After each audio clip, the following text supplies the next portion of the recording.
Hi.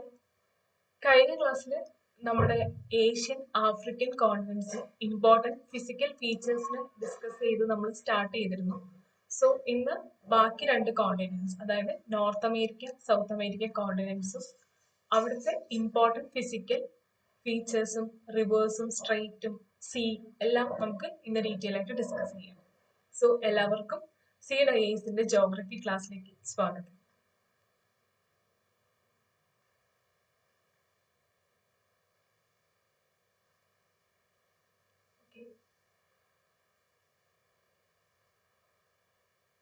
അപ്പോൾ നമ്മൾ ഇന്ന് north American south American continents ആണ് ഡിസ്കസ് ചെയ്യുന്നത്. അപ്പോൾ കഴിഞ്ഞ ക്ലാസ്സിൽ നമ്മൾ സ്ട്രെയിറ്റ് ഇസ്തമസ് ഇതിന്റെ ഡിഫറൻസ് എന്താണെന്ന് ക്ലിയർ ആയിട്ട് മനസ്സിലാക്കി അല്ലേ? എല്ലാവർക്കും അത് മനസ്സിലായെന്ന് തോന്നുന്നു.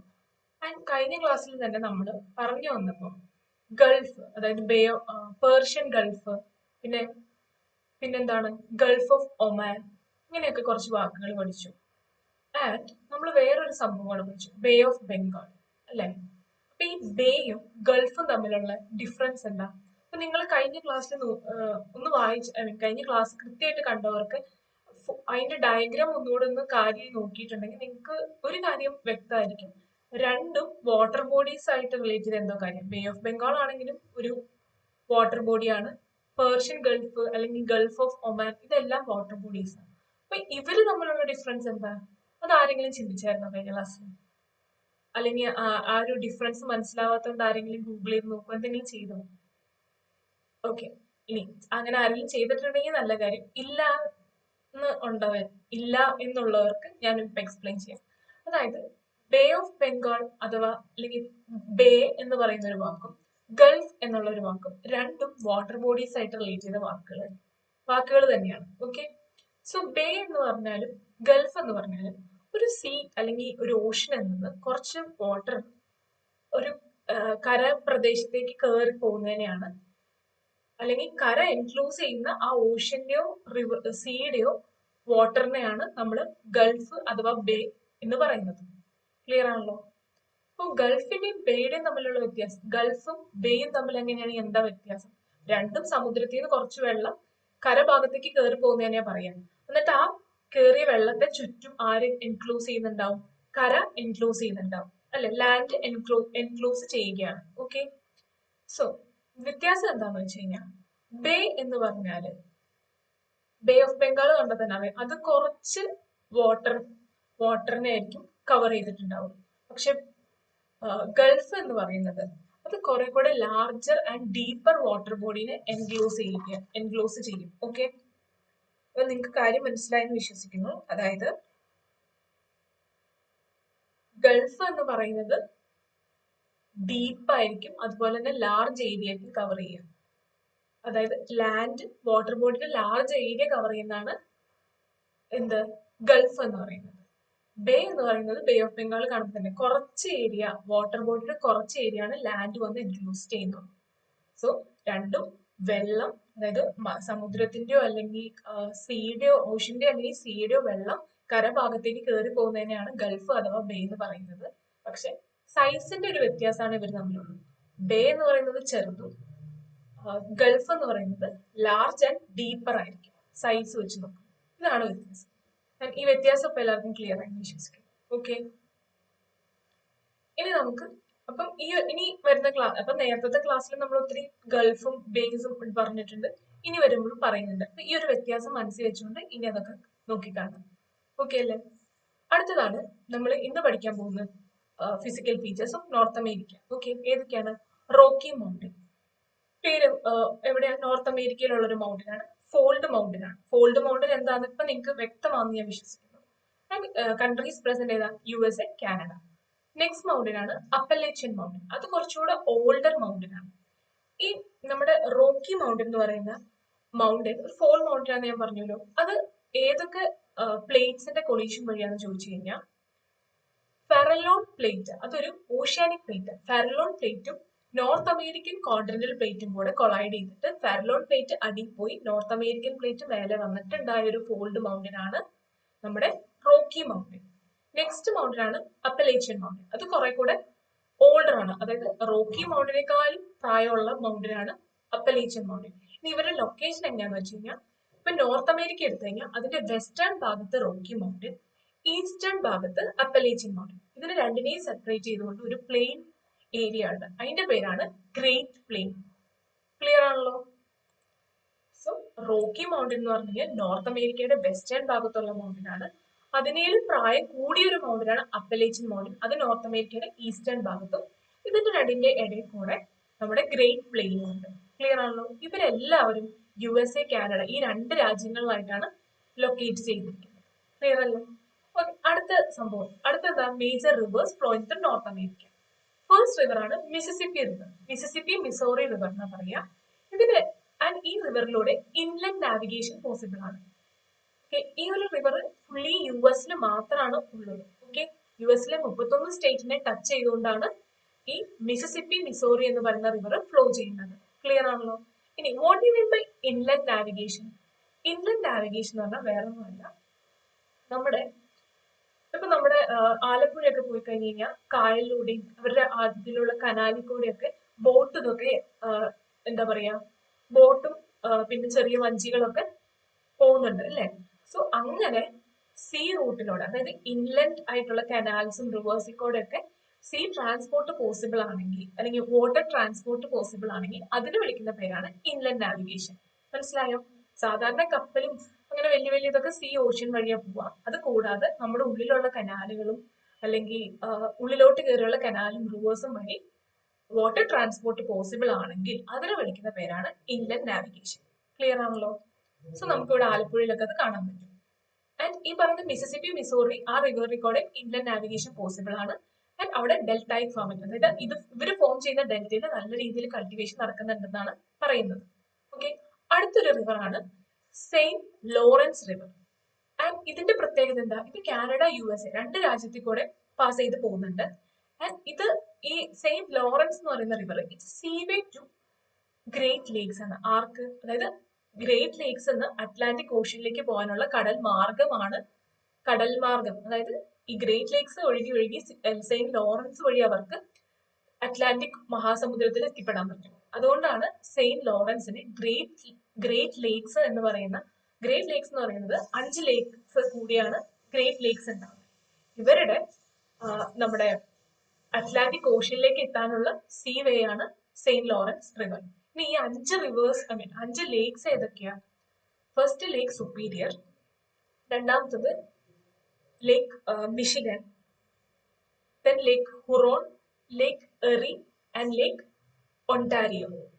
ഓക്കെ, ഒന്നുകൂടെ ഞാൻ പറയാം. Lake Superior, Lake Michigan, Lake Huron, Lake Erie and Lake Ontario. ഈ 5 ലേക്സ് കൂടിയാണ് ഗ്രേറ്റ് ലേക്സ് ഫോം ചെയ്യുന്നത്. ഈ ഗ്രേറ്റ് ലേക്സിന് അറ്റ്ലാന്റിക് ഓഷ്യനിൽ എത്താനുള്ള സീ വേ ആണ് നമ്മുടെ സെയിന്റ് ലോറൻസ് റിവർ എന്ന് പറയുന്നത്. ഓക്കെ, ഇനി ഇവിടെ ഏറ്റവും കൂടുതൽ നോർത്ത് അമേരിക്കയിൽ ഏറ്റവും കൂടുതൽ കാണുന്ന റിസോഴ്സസ് എന്തൊക്കെയാണെന്ന് വെച്ചാൽ, ഒന്ന് കനേഡിയൻ ഷീൽഡ്. ഇതൊന്നും വേറെ ഒന്നുമല്ല, ഒരു particular type of metamorphic igneous rock ആണ്. ഒത്തിരി കാലം മുന്നേ കിട്ടിയ റോക്കാണ്. ഇതിൽ നിന്ന് നമുക്ക് നിക്കലും യുറേനിയം പോലെയുള്ള മിനറൽസ് എക്സ്ട്രാക്ട് ചെയ്യാൻ പറ്റും. ഒരു പർട്ടിക്കുലർ ടൈപ്പ് ഓഫ് കല്ല് അടങ്ങുന്ന ഒരു പ്രദേശമാണ് ഈ പറഞ്ഞ കനേഡിയൻ ഷീൽഡ് എന്ന് പറയുന്നത്. അവിടുന്ന് നിക്കൽ പോലുള്ള മെറ്റലും ലിഥിയം പോലുള്ള മെറ്റലും നമുക്ക് എക്സ്ട്രാക്ട് ചെയ്തെടുക്കാൻ പറ്റും. സോ മേജർ പ്രൊഡ്യൂസിംഗ് കൺട്രി ഏതാ? കാനഡ. അടുത്താണ് ഗൾഫ് ഓയിൽ പാച്ച്.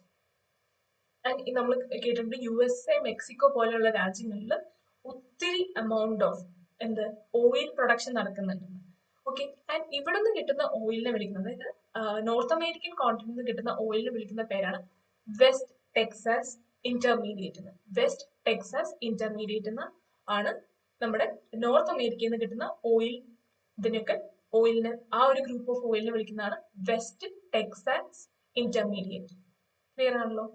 പിന്നെ ഹരിക്കെയിനും ഒത്തിരി ഈ ഒരു പ്രദേശത്ത് ഉണ്ടാവാറുണ്ട്. ഹരിക്കെയിൻ എന്ന് പറഞ്ഞു കഴിഞ്ഞാൽ ഇന്ത്യയിൽ ഉണ്ടാകുന്ന സൈക്ലോണില് കൊടുങ്കാറ്റിന്റെ പല കോണ്ടിനെന്റ്സിലും പല പേരാണ്.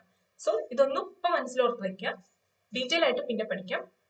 നോർത്ത് അമേരിക്കൻ ഭാഗത്ത് ഉണ്ടാവുന്ന സൈക്ലോൺസിനെയാണ് നമ്മൾ ഹരിക്കെയിൻ എന്ന് വിളിക്കുക. സോ ഈ ഗൾഫ് ഓയിൽ പാച്ച് ഉള്ള ആ ഒരു റീജിയനിൽ ധാരാളമായിട്ട് കൊടുങ്കാറ്റ്, എക്സ്ട്രാ ട്രോപ്പിക്കൽ സൈക്ലോൺ എന്ന് അവർ വിളിക്കുക. ഹരിക്കെയിൻ ഒത്തിരി ഉണ്ടാവാറുണ്ട്. ഓക്കെ, അടുത്ത ഇമ്പോർട്ടന്റ് ആയിട്ടുള്ള കാര്യമാണ്. ഇമ്പോർട്ടന്റ് സീസ് ഏതൊക്കെയാണ്? Gulf of Mexico. ഇതിന്റെ ഇമ്പോർട്ടൻസ് ആണ് ഈ പറഞ്ഞ പോലെ ഓയിൽ റിസർവ് ഉണ്ട്, അതുപോലെ തന്നെ ഹരിക്കെയിൻ നല്ല പോലെ കൊടുങ്കാറ്റ് ഉണ്ടാവുന്ന ഒരു പ്രദേശമാണ് ഗൾഫ് ഓഫ് മെക്സിക്കോ. ഞാൻ നേരത്തെ പറഞ്ഞു ഗൾഫ് എന്ന് പറഞ്ഞ വാക്കിന്റെ അർത്ഥം എന്താ? ചെറിയൊരു, അതായത് ലാൻഡിനാൽ ചുറ്റപ്പെട്ട സമുദ്രത്തിൽ നിന്ന് കയറിയ വാട്ടർ ബോഡി, ലാൻഡിലേക്ക് കുറച്ച് കയറിപ്പോയി. ഓക്കെ, ആ ഒരു ചെറിയ ഭാഗത്തെയാണ് ഗൾഫ് എന്ന് പറയാം. ബേ എന്ന് പറഞ്ഞ സെയിം സാധനം തന്നെ, ലാർജർ എക്സ്റ്റെന്റും ഡെപ്ത് വൈസും നല്ല ഡീപ്പർ ആയിരിക്കും. ക്ലിയർ ആണല്ലോ? ഗൾഫ് ഓഫ് മെക്സിക്കോ, മെക്സിക്കോനെ ബോർഡർ ചെയ്യുന്ന കൺട്രീസ് ഏതൊക്കെയാ? USA, Mexico, Cuba. ഓക്കെ, അടുത്താണ് കരീബിയൻ സീ. ഇത് അത്യാവശ്യം എല്ലാവരും കേട്ടിട്ടുണ്ടാവും. നല്ലപോലെ ടൂറിസം നടക്കുന്ന ഒരു ഏരിയ ആണ് കരീബിയൻ സീ. ഓക്കെ, ഇത് ഒരു പസഫിക് റിംഗ് ഓഫ് ഫയർ എന്ന് പറഞ്ഞ ലൊക്കേഷനിൽ ലൊക്കേറ്റ് ചെയ്യുന്നതുകൊണ്ട് തന്നെ ഇവിടെ അധികം ടെക്ടോണിക് ആക്ടിവിറ്റി, എർത്ത്ക്വേക്കും വോൾക്കാനിക് ഇറപ്ഷനും ഒക്കെ ധാരാളം നടക്കുന്ന ഒരു പ്രദേശം കൂടിയാണ് കരീബിയൻ സീ.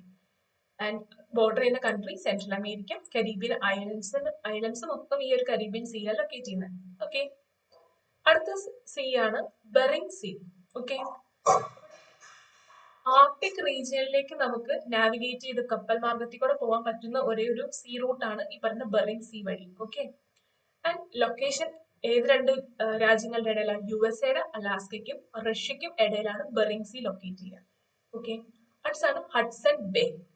സെയിം ബേ എന്താന്ന് ഡിഫറൻസ് മനസ്സിലായില്ലേ? അത്യാവശ്യം ഇതിൽ ഗൾഫിന് വെച്ച് നോക്കുമ്പോൾ കുറെ കൂടെ ലാർജർ എക്സ്റ്റെന്റ് ആണ്.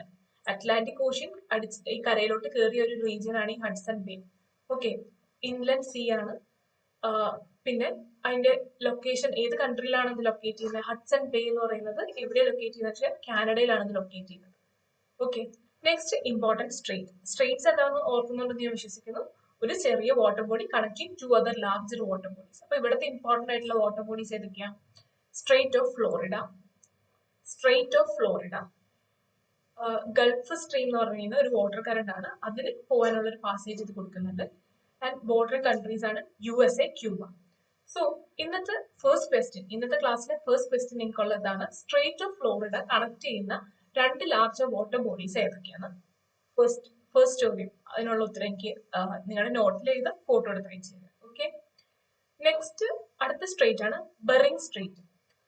അത് നേരത്തെ പറഞ്ഞ പോലെ Bering Sea Arctic route provide ചെയ്യുന്ന പോലെ ബെറിംഗ് സ്ട്രേറ്റ് കൂടെ നാവിഗേഷൻ പോസിബിൾ ആണ്. ആൻഡ് ജിയോ പൊളിറ്റിക്കൽ ടെൻഷൻ, റഷ്യയും USA തമ്മിലുള്ള എല്ലാ പ്രശ്നങ്ങൾക്കും ഇതും ഒരു ഘടകമായിട്ട് മാറിയിട്ടുണ്ട്. സോ റഷ്യ USA ആണ് ഇതിനെ ബോർഡർ ചെയ്യുന്ന രണ്ട് രാജ്യങ്ങൾ. ആൻഡ് ആര് തമ്മിൽ കണക്ട് ചെയ്യുന്ന? ആർട്ടിക് ഓഷ്യനെ ബെറിംഗ് സീനെ. ക്ലിയർ ആണല്ലോ? ഫസ്റ്റ് ക്വസ്റ്റ്യൻ നോട്ട് ഡൗൺ ചെയ്യാം, ആൻസർ അയക്കാം. Okay, now coming to the next continent, that is South America. Okay, South അമേരിക്കയിലെ ഇമ്പോർട്ടന്റ് ആയിട്ടുള്ള ഫോൾഡ് മൗണ്ടൻ ആണ് ആൻഡസ് മൗണ്ടൻ. ഓക്കെ, ഇനി ഇപ്പൊ ഞാൻ ഇത്രയും മൗണ്ടൻസ് ആരൊക്കെ തമ്മിൽ കൊളൈഡ് ചെയ്തിട്ടാണ് ആ മൗണ്ടൻ ഉണ്ടായെന്ന് പറഞ്ഞു. നിങ്ങൾ ഇനി സെക്കൻഡ് ക്വസ്റ്റ്യൻ, ആൻഡസ് മൗണ്ടൻ ഫോം ചെയ്തത് ഏത് രണ്ട് ടെക്ടോണിക് പ്ലേറ്റ്സിന്റെ കൊളീഷൻ വഴിയാണ്? ഒന്ന് സെർച്ച് ചെയ്തിട്ട് എനിക്ക് എഴുതിയിരിക്കാം. ഓക്കെ, ഫോട്ടോ എടുത്ത് അയക്കാം. ഇത് പ്രസന്റ് ആയിട്ടുള്ള കൺട്രീസ് എന്ന് പറയുന്നത് Chile, Peru, Bolivia, Ecuador, Colombia, Argentina. Okay, ഇപ്പൊ ആൻഡസ് മൗണ്ടൻ ഫോൾഡ് മൗണ്ടൻ ആണ്. ആൻഡ് ഇതിലൊക്കെ അത് ആൻഡസ് മൗണ്ടൻ പ്രസന്റ് ആയിട്ടുള്ള കൺട്രീസ് എന്ന് പറഞ്ഞാൽ Chile, Peru, Bolivia, Ecuador, Colombia and Argentina. ഈ സൗത്ത് അമേരിക്കൻ കൺട്രീസിൽ കൂടെയാണ് പെറു ലൊക്കേറ്റ് ചെയ്യുന്നത്. സോറി, ഈ സൗത്ത് അമേരിക്കൻ കൺട്രീസിൽ കൂടെയാണ് ആൻഡസ് മൗണ്ടൻ ലൊക്കേറ്റ് ചെയ്യുന്നത്. ഓക്കെ, അടുത്ത ഡെസേർട്ട് ആണ് അറ്റക്കാമ ഡെസേർട്ട്. ലൊക്കേഷൻ എവിടെ? ചിലിയിലാണ് ഇത് ലൊക്കേറ്റ് ചെയ്യുന്നത്. ഇനി അറ്റക്കാമ ഡെസേർട്ട് ആവാനുള്ള, അതായത് അത്രയും ചൂടാവാനുള്ള കാരണങ്ങൾ എന്തൊക്കെയാണ്? ഒന്ന്, ഹംബോൾട്ട് കറന്റ് എന്ന് പറയുന്ന ഒരു ocean, cold ocean current pass ചെയ്യുന്നുണ്ട്. പിന്നെ 30 ഡിഗ്രി സൗത്ത്, അതായത് subtropical high pressure location ആണ് ഇതിന്റെ. മനസ്സിലായോ? അതുപോലെ നമ്മുടെ ഈ ആൻഡസ് മൗണ്ടൻ ഉള്ളതുകൊണ്ട് മോയ്സ്ചറും ക്യാരി ചെയ്തു വരുന്ന വിൻഡ് ഈ മൗണ്ടൻ ബ്ലോക്ക് ചെയ്യും. ഓക്കെ, അതായത് നമ്മൾ വിൻഡില് മോയ്സ്ചർ ഉണ്ടാവും. ചില വിൻഡ് അതിന്റെ കൂടെ കുറച്ച് വെള്ളം കടലിൽ നിന്ന് എടുത്തിട്ടായിരിക്കും വരിക. അങ്ങനെ വരുന്ന വിൻഡ് ഏതെങ്കിലും സ്ഥലത്ത് തട്ടിക്കഴിഞ്ഞ് കഴിയുമ്പോൾ ആ തട്ടുന്ന ഭാഗത്ത് നമുക്ക് മഴ കിട്ടും. സോ അതിനെയാണ് റെയിൻ വിൻഡിന്റെ എന്താ പറയാ, റെയിൻ പെയറിംഗ് വിൻഡ് എന്നാണ് ആ വിൻഡിനെ പറയാം. അത് മഴ ഇപ്പൊ വെസ്റ്റേൺ ഗട്ട്സ് നമ്മൾ നോക്കിക്കഴിഞ്ഞാൽ നിങ്ങൾക്ക് ഏറ്റവും എളുപ്പത്തിലുള്ള എക്സാമ്പിൾ പറയാം. വെസ്റ്റേൺ ഗട്ട്സ് നോക്കിക്കഴിഞ്ഞാൽ ഇപ്പൊ നമ്മുടെ മറ്റേ സൗത്ത് വെസ്റ്റ് മൺസൂൺ വിൻഡ്സ് കുറച്ചധികം വെള്ളം അതിന്റെ കൂടെ മോയ്സ്ചർ ക്യാരി ചെയ്ത് വരും. എന്നിട്ട് വെസ്റ്റേൺ ഗട്ട്സിൽ തട്ടിക്കഴിഞ്ഞുമ്പോൾ വെസ്റ്റേൺ ഗട്ട്സിന്റെ അവിടെ മഴ പെയ്യും. അങ്ങനെയാണ് കേരളത്തിലൊക്കെ മഴ കിട്ടുക. ആൻഡ് ഈ ഒരു ഭാഗത്ത്, അതായത് ഇതിന്റെ ഓപ്പോസിറ്റ് സൈഡിലേക്ക് ഈ കാറ്റ് പറന്നു പോകും. ഈ കാറ്റ് ഇത് ചെയ്യുമ്പോൾ ബ്ലോ ചെയ്യുമ്പോൾ ഇനി ഇവിടേക്ക് തട്ടിയാലും വെള്ളം കിട്ടാനില്ല, കാരണം ഇവിടെ ഓൾറെഡി തട്ടി വെള്ളം മുഴുവൻ പോയി. സോ ഈ ഒരു സൈഡില് യാതൊരു തരത്തിലുള്ള റെയിനും അവർക്ക് എക്സ്പീരിയൻസ് ചെയ്യാൻ പറ്റില്ല. സോ ഈ ഒരു സൈഡിനെ, മൗണ്ടന്റെ റെയിൻ കിട്ടാത്ത ഈ ഒരു ഭാഗത്തെയാണ് റെയിൻ ഷാഡോ റീജിയൻ എന്ന് വിളിക്കുക. റെയിൻ കിട്ടുന്ന ഭാഗത്തെ ലീവേർഡ് സൈഡ് എന്നും പറയും. ഓക്കെ, ഒരു മൗണ്ടന്റെ ലീവേർഡ് സൈഡ് എന്ന് പറഞ്ഞാൽ മഴ ലഭിക്കുന്ന ഭാഗവും മഴ കിട്ടാത്ത ഭാഗത്തിനെ റെയിൻ ഷാഡോ റീജിയൻ എന്നാ വിളിക്കുക. ക്ലിയർ ആണല്ലോ? അപ്പൊ ഇവിടെ അറ്റക്കാമ ഡെസേർട്ട് ഉണ്ടാവാനുള്ള ഒരു കാരണം ആൻഡസ് മൗണ്ടൻ വന്നിട്ട് ഇനി കുറച്ചെങ്കിലും മോയ്സ്ചർ ക്യാരിങ് വിൻഡിനെ അവിടെ ബ്ലോക്ക് ചെയ്യും. സോ മറ്റേ സൈഡിലാണ് എന്ത് അറ്റക്കാമ ഡെസേർട്ട് ലൊക്കേറ്റ് ചെയ്യുക, ആൻഡസ് മൗണ്ടന്റെ അതർ സൈഡിൽ. അങ്ങനെ വരുമ്പോൾ അവിടേക്ക് വെള്ളവും കിട്ടില്ല. സോ 3 കാരണങ്ങളാണ്. ഒന്ന് ഹംബോൾട്ട് എന്ന് പറഞ്ഞ കോൾഡ് ഓഷ്യൻ കറന്റ്, രണ്ടാമത്തത് sub tropical high pressure zone, അതായത് 30 ഡിഗ്രി സൗത്തിലാണ് ഈ പറയുന്ന അറ്റക്കാമ ഡെസേർട്ട് ലൊക്കേറ്റ് ചെയ്യുക. മൂന്നാമത്തെ റീസൺ എന്ന് പറഞ്ഞാൽ എന്താ, ആൻഡസ് മൗണ്ടൻ വന്നിട്ട് ഇതിനെ ബ്ലോക്ക് ചെയ്യും. ഇത് റെയിൻ ബെയറിംഗ് വിൻഡ്സിനെ ബ്ലോക്ക് ചെയ്യും. അപ്പം ഇവിടേക്ക് മഴയൊന്നും ലഭിക്കാതെ വരും. അങ്ങനെയാണ് ഈ റീജിയൻ വളരെ ഡ്രൈ ആയിട്ടിരിക്കുന്നത്. അടുത്ത ഇമ്പോർട്ടന്റ് ഫീച്ചറാണ് ഗ്രാൻഡ് ചാക്കോ. ഗ്രാൻഡ് ചാക്കോ എന്ന് പറയുന്ന ഒരു ഗ്രേറ്റ് പ്ലെയിൻസ് എവിടെ ലൊക്കേറ്റ് ചെയ്യുന്നുണ്ട്? ഈ പറയുന്ന പാരഗ്വയ്, അർജന്റീന, ബൊളിവിയ എന്ന് പറയുന്ന ഏരിയയില് ഗ്രാൻഡ് ചാക്കോ എന്ന് പറയുന്ന ഒരു പ്ലെയിനും ലൊക്കേറ്റ് ചെയ്യുന്നുണ്ട്. ഓക്കെ, നെക്സ്റ്റ് ഇമ്പോർട്ടന്റ് റിവേഴ്സ് ആണ് Amazon basin and Amazon basin. അത് നിങ്ങൾക്ക് എല്ലാവർക്കും അറിയാം. ഗ്രേറ്റസ്റ്റ് അല്ലെങ്കിൽ largest river in the whole world ആണ് ആമസോൺ ബേസിൻ. ഫ്ലോ ചെയ്യുന്ന കൺട്രീസ് ഏതൊക്കെയാ? Brazil, Peru, Colombia. Okay, Brazil, Peru, Colombia, ഈ 3 ആമസോൺ റിവർ ഫ്ലോ ചെയ്യുന്ന 3 രാജ്യങ്ങൾ. നെക്സ്റ്റ് ഇമ്പോർട്ടന്റ് റിസോഴ്സസ് എന്തൊക്കെയാണെന്ന് വെച്ച് കഴിഞ്ഞാൽ ഇത് എന്തായാലും ഓർത്തിരിക്കേണ്ട ഒരു പോയിന്റ് ആണ്. സൗത്ത് അമേരിക്കൻ കൺട്രീസിനെയാണ് ലിഥിയൻ, 3 കൺട്രീസിനെയാണ് മെയിൻ ആയിട്ട് ലിഥിയൻ ട്രയാങ്കിൾ എന്ന് വിളിക്കുക. അതിനൊരു കോഡ് ഉണ്ട്, ABC കൺട്രീസ് എന്നും പറയും. Argentina, Bolivia, Chile. ഓക്കെ, ഈ 3 രാജ്യങ്ങളിലാണ് ഏറ്റവും മാക്സിമം ലിഥിയം പ്രൊഡക്ഷൻ ഉണ്ടാവുന്നത്. ഓക്കെ, മാക്സിമം ആയിട്ട് ലിഥിയം പ്രൊഡ്യൂസ് ചെയ്യുന്ന 3 രാജ്യങ്ങളാണ് ABC കൺട്രി അഥവാ ലിഥിയം ട്രയാങ്കിൾ. ഏതൊക്കെയാ? Argentina, Bolivia, Chile. ഓക്കെ, അടുത്താണ് അയൺ ഓർ കാരാജാസ്. ഇതെവിടെയാണ്? ബ്രസീലിലാണ് മെയിൻ ആയിട്ട് കിട്ടുന്നത്. ബ്രസീലിനാണ് നമുക്ക് മെയിൻ ആയിട്ട് അയൺ ഓർ കിട്ടുന്നത്. ഓക്കെ, ഇനി ഇമ്പോർട്ടൻറ്റ് സീ നേരത്തെ പറഞ്ഞു, കരീബിയൻ സീ. അതിനി വീണ്ടും എടുത്തു പറയണമെന്നില്ല, കരീബിയൻ സീ. ഓക്കെ, അടുത്ത സൗത്ത് അറ്റ്ലാന്റിക് ഓഷ്യൻ. സൗത്ത് അമേരിക്കയുടെ ലൈക്ക് അറ്റ്ലാന്റിക് ഓഷ്യൻ്റെ ആണ് സദേൺ പാർട്ട്. സൗത്ത് അമേരിക്കയുടെ ആ ഒരു സദേൺ പാർട്ടിൽ കൂടെ പോകുന്നേ ഉള്ളൂ. ബ്രസീൽ, അർജന്റീനയാണ് അതിനെ ബോർഡർ ചെയ്യുന്ന 2 കൺട്രീസ് എന്ന് പറയും. ഓക്കെ, ട്രെയിൻ റൂട്ടാണ്. പണ്ട് കാലത്ത് ഈ വഴി ക്രോസ് ചെയ്തിട്ടായിരുന്നു ആഫ്രിക്ക, യൂറോപ്പിലേക്കൊക്കെ ആൾക്കാർ പോയിക്കൊണ്ടിരുന്നത്. ഓക്കെ, ക്ലിയർ ആണല്ലോ? അടുത്താണ് important straight of Magellan. Okay, ഇപ്പൊ ഈ സ്ട്രെയിറ്റ് ഓഫ് മഗല്ലൻ എന്ന് പറഞ്ഞു കഴിഞ്ഞാൽ ഇത് ഇങ്ങനെ നോക്കിക്കഴിഞ്ഞാൽ ഇത് ബോർഡർ ചെയ്യുന്ന ഒരേ ഒരു കൺട്രിയാണ് ചിലി. അപ്പൊ ചിലി വഴിയാണ് സ്ട്രെയിറ്റ് ഓഫ് മഗല്ലൻ. ചിലി എന്ന രാജ്യത്തിന്റെ ഇടയിലൂടെ പോകുന്ന ഒരു വാട്ടർ ബോഡിയാണ് സ്ട്രെയിറ്റ് ഓഫ് മഗല്ലൻ. ആരെ കണക്ട് ചെയ്യുന്നത്? നമ്മുടെ അറ്റ്ലാന്റിക് ഓഷ്യനെയും പസഫിക് ഓഷ്യനും. ഓക്കെ, നെക്സ്റ്റ് ഇമ്പോർട്ടന്റ് ആയിട്ടുള്ള ഒരു സ്ട്രെയിറ്റ് അഥവാ പാസേജ്, ഡ്രേക്ക് പാസേജ് എന്ന് പറയും. ഓക്കെ, ഡ്രേക്ക് പാസേജ് എന്ന് പറഞ്ഞാൽ കണക്ട് ചെയ്യുന്നത് ആരെ തന്നെയാണ്? പസഫിക് ഓഷ്യനെയും അറ്റ്ലാന്റിക് ഓഷ്യനെയാണ് കണക്ട് ചെയ്യുന്നത്. ബോർഡർ ചെയ്യുന്ന 2 രാജ്യങ്ങളാണ് ചിലി, അന്റാർട്ടിക്ക. ഓക്കെ, ഇനി അപ്പൊ 2 സ്ട്രെയിറ്റും പാസേജും തമ്മിലുള്ള വ്യത്യാസം എന്താ? സ്ട്രെയിറ്റും ഒരു വാട്ടർ ബോഡിയാണ് കണക്ടിങ് 2 വാട്ടർ ബോഡീസ്. പാസേജും വാട്ടർ ബോഡിയാണ് കണക്ടിങ് 2 വാട്ടർ ബോഡീസ്. ഓക്കെ, പാസേജിന്റെ പ്രത്യേകത എന്ന് പറഞ്ഞാൽ പാസേജ് നാച്ചുറലും ആകാം, മാൻമെയ്ഡും ആകാം. ഓക്കെ, ഇപ്പൊ നമ്മള് ജസ്റ്റ് 2 ഇപ്പൊ നമ്മളൊരു റിവറിന് വഴി തിരിച്ചു വിട്ടിട്ട് നമ്മുടെ ഒരു ഇതിലേക്ക് നമ്മുടെ പാടത്തോട്ട് വഴി തിരിച്ചു വിടുവാണെങ്കിൽ നമ്മൾ ഉണ്ടാക്കിയെടുക്കുന്ന ഒരു പാസേജ് ആണത്. ഓക്കെ, അപ്പൊ പാസേജ് എന്ന് പറഞ്ഞാൽ അത് നാച്ചുറലും ആവാം, മാൻമെയ്ഡും ആവാം. ഡ്രേക്ക് പാസേജ് എന്ന് പറഞ്ഞാൽ നാച്ചുറൽ ആണ്. ആൻഡ് സ്ട്രെയിറ്റിന് വെച്ച് നോക്കുമ്പോൾ അതിന്റെ സൈസ് കുറെ കൂടെ വലുതാണ്. അപ്പൊ ക്ലിയർ ആണല്ലോ? അപ്പൊ ഈ ഇപ്പൊ ഞാൻ ക്ലാസ് തുടങ്ങിയപ്പോൾ പറഞ്ഞ ഗൾഫും ബേയും ആണെങ്കിലും എന്താ സ്ട്രെയിറ്റും പാസേജ് ഇവരൊക്കെ വാട്ടർ ബോഡീസ് തന്നെയാണ്. സൈസിന്റെ ബേസിസിലാണ് ഇവർ തമ്മിൽ വ്യത്യാസം വരിക. ബേ ചെറുതും ഗൾഫ് കുറച്ചുകൂടി ലാർജും ആയിരിക്കും. സ്ട്രെയിറ്റും ചെറിയ water body connecting to large bodies water bodies. പിന്നെ പാസേജിൽ ഒരു വ്യത്യാസമാണുള്ളത്. ഇത് മാൻമെയ്ഡോ ഈവൻ സ്ട്രെയിറ്റും ഞാൻ പറഞ്ഞു ചില സ്ഥലത്ത് ഇപ്പൊ നമ്മൾ പറയുകയാണെങ്കിൽ സ്ട്രെയിറ്റും മാൻമെയ്ഡോ അല്ലെങ്കിൽ നാച്ചുറലോ ആകാം കേട്ടോ. കാരണം നമ്മൾ സൂയിസ് കനാൽ പറഞ്ഞപ്പോൾ പറഞ്ഞായിരുന്നു അതൊരു നാച്ചുറൽ സ്ട്രെയിറ്റ് ആണെന്ന് പറഞ്ഞു, ഐ മീൻ മാൻമെയ്ഡ് സ്ട്രെയിറ്റ് ആണെന്ന് പറഞ്ഞു. സോ ഇവിടെ പാസേജ് എന്താണ്, സെയിം ആണ്, രണ്ട് വാട്ടർ ബോഡീസിനെ കണക്ട് ചെയ്യുന്ന സംഭവം തന്നെയാണ്. പക്ഷേ സൈസ് കുറെ കൂടെ വലുതായിരിക്കും. ഡ്രേക്ക് പാസേജ് ആണ് ഇപ്പൊ അതിനൊരു എക്സാമ്പിൾ പറയാം. ഓക്കെ, സെയിം അറ്റ്ലാന്റിക് ഓഷ്യനെയും പസഫിക് ഓഷ്യനെയും കണക്ട് ചെയ്യുന്ന ഒരു വാട്ടർ ബോഡിയാണ് ഡ്രേക്ക് പാസേജ്. ബോർഡർ ചെയ്യുന്ന കൺട്രീസ് എന്ന് പറഞ്ഞു കഴിഞ്ഞാൽ സൗത്ത് അമേരിക്കയിലെ ചിലി, താഴെ അന്റാർട്ടിക്ക. ഓക്കെ, അപ്പോൾ ഈ സൗത്ത് അമേരിക്കൻ നോർത്ത് അമേരിക്കൻ കോണ്ടിനെന്റ്സിന്റെ ഇമ്പോർട്ടന്റ് ഫീച്ചേഴ്സ് ഇതോടുകൂടി ഇവിടെ കഴിയാണ്. ഡൗട്ട് എന്തെങ്കിലും ഉണ്ടെങ്കിൽ ഡെഫിനറ്റ്ലി നിങ്ങൾ ചോദിക്കുക. നമുക്ക് ഇനി നെക്സ്റ്റ് ക്ലാസ്സിൽ ഇനിയുള്ള രണ്ട് കോണ്ടിനെന്റ്സ് ദാറ്റ് ഇസ് യൂറോപ്പും ഓസ്ട്രേലിയയും കൂടെ ഡിസ്കസ് ചെയ്യാം. ഇതോടുകൂടി ഈ ഫിസിക്കൽ ഫീച്ചേഴ്സ് എന്ന് പറഞ്ഞ ടോപ്പിക് ഇവിടെ തീരുകയാണ്. സോ ക്ലാസ് കേട്ടതിന് എല്ലാവർക്കും താങ്ക് യു.